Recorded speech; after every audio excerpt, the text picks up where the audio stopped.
Article 162 no new trial for improper admission rejection of evidence.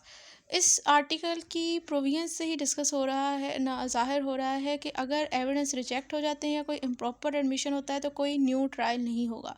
इस article में basically ये चीज़ discuss की गई है कि अगर कोई एविडेंस रिजेक्ट हो जाए या कोई इम्प्रॉपर एडमिशन हो और इन सब के होने के बावजूद कोर्ट ने जो डिसीजन दिया है उस डिसीजन को मेंटेन रखने के लिए इतने एविडेंस मौजूद हों, इन एविडेंस के रिजेक्ट होने के बावजूद भी इतने एविडेंस हो कि जो कोर्ट ने डिसीजन दिया है वो वैलिड ही नज़र आ रहा है, उस पर कोई इफेक्ट नहीं हो रहा। और इन एविडेंस के रिजेक्ट होने के बावजूद जो है वो जो कोर्ट ने डिसीजन दिया है उस पर कोई उसके मेरिट ऑफ द केस पे किसी किस्म का कोई इफेक्ट नहीं हो रहा। तो इस सिचुएशन के अंदर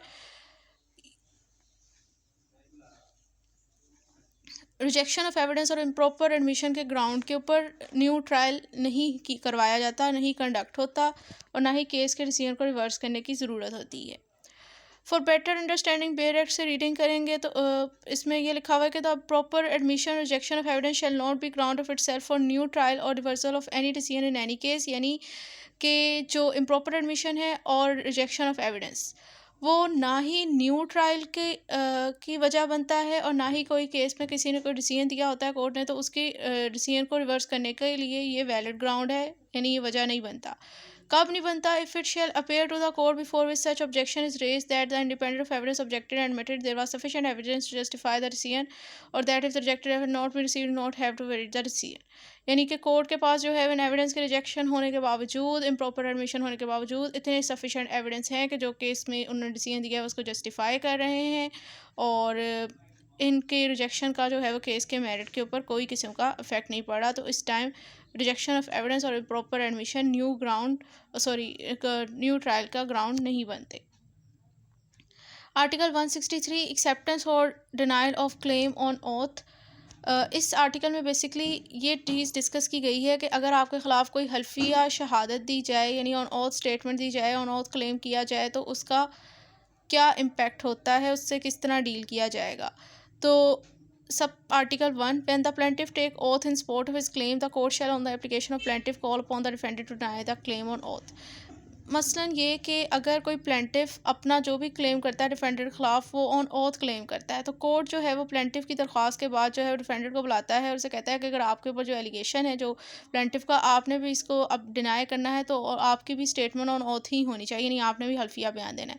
इसकी यानी ये इससे प्लेंटिफ और डिफेंडेंट की टर्मिनोलॉजी ज़ाहिर हो रहा है कि ये जो सब आर्टिकल 1 है ये जो चीज़ एप्लीकेबिलिटी है इसकी आर्टिकल 163 की ये सिविल केसेस के अंदर एप्लीकेबल होता है। और इसकी एग्जांपल परफेक्ट ये है कि लाइक जब आप लोग प्लेंट लिखते हो, दावा जब आप तैयार करते हो तो उसके एट दी एंड हम लोगों ने इसे वेरीफाई करना होता है कि ये जो भी बयान वो दे रहा है मुद्दई प्लेंटिफ वो बिल्कुल हल्फिया है, बिल्कुल ठीक है उसकी नॉलेज के मुताबिक और कोई भी चीज़ उसने इसमें मख्फी नहीं रखी। इसी तरह जब जवाब दावा देता है, रिटर्न स्टेटमेंट जमा करवाता है वो मुद्दा अले मुद्दईन तो उसने भी जो है वो यही सारी चीज़ें वो भी हल्फिया ही बयान करता है कि चीज़ के जो भी मैं जवाब दे रहा हूँ बिल्कुल ठीक है और मैंने भी कोई चीज़ मख्फी नहीं रखी। तो ये जो प्रैक्टिस है कि अगर आपके ख़िलाफ़ कोई एलिगेशन है, कोई क्लेम किया जाता है, अनऑथ किया जाता है तो आपने भी उसका जवाब जो है वो हल्फिया ही बयान आपने भी जमा करवाना होता है। ये प्रैक्टिस सिविल मैटर के अंदर एप्लीकेबल होती है। The court may pass such order as to the cost and other matter as it may deem fit. अब कोर्ट की डिस्क्रिप्शन है कि कोस्ट और दूसरे मैटर के हवाले से जो उसको बेहतर लगेगा वो ऑर्डर पास आउट कर देगा इस मैटर में। And nothing in this article apply to law relating to enforcement of Hudood और अदर क्रिमिनल केसेस। यानी ये आर्टिकल जो है आर्टिकल 163 ये क्रिमिनल मैटर में और हदूद के मैटर में एप्लीकेबल नहीं होता।